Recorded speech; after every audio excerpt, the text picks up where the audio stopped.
A high-stakes diplomatic standoff is brewing between Washington and Kyiv, with billions of dollars in military aid tangled in a raw materials tug-of-war.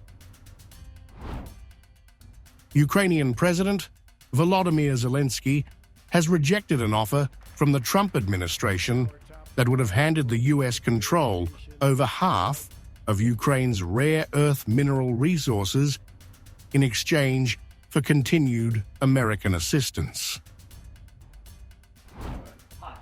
The bold proposal, first presented by Treasury Secretary Scott Bessent during his visit to Kyiv on Wednesday, was met with immediate resistance from Zelensky, who refused to sign the deal, despite what Ukrainian officials described as heavy pressure.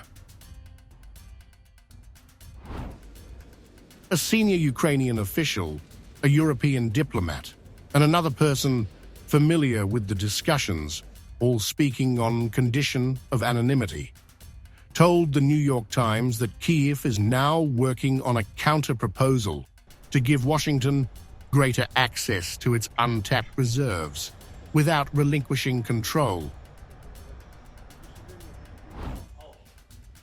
The meeting marked the first direct engagement between Zelensky and a member of Trump's cabinet. A second senior Ukrainian official said the proposal landed in Kyiv just 4 hours before Bessent's sit-down with the Ukrainian leader. During that conversation, the official said, Bessent insisted that Zelensky sign it immediately. He did not. Instead, the issue was later discussed at a meeting in Munich, where Zelensky met with Vice President J.D. Vance and Secretary of State Marco Rubio.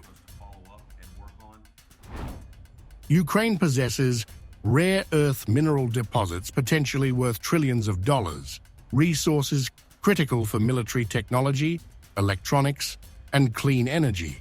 However, Kyiv lacks the infrastructure to mine them at scale, while China dominates the global supply chain.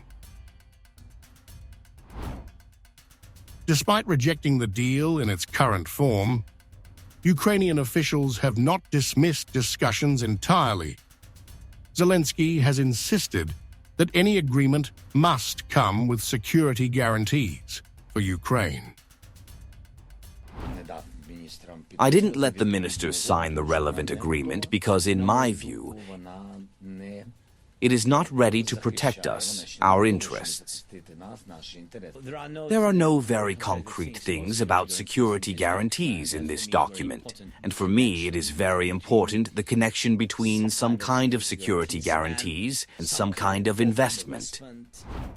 For some in Washington, securing Ukraine's minerals would mean more than just economic leverage. It would give the U.S. a direct stake in the war. Yet for Zelensky, the calculus remains uncertain. Should Kyiv gamble its mineral wealth for security, or hold out for an alternative that doesn't turn Ukraine's war effort into a business deal?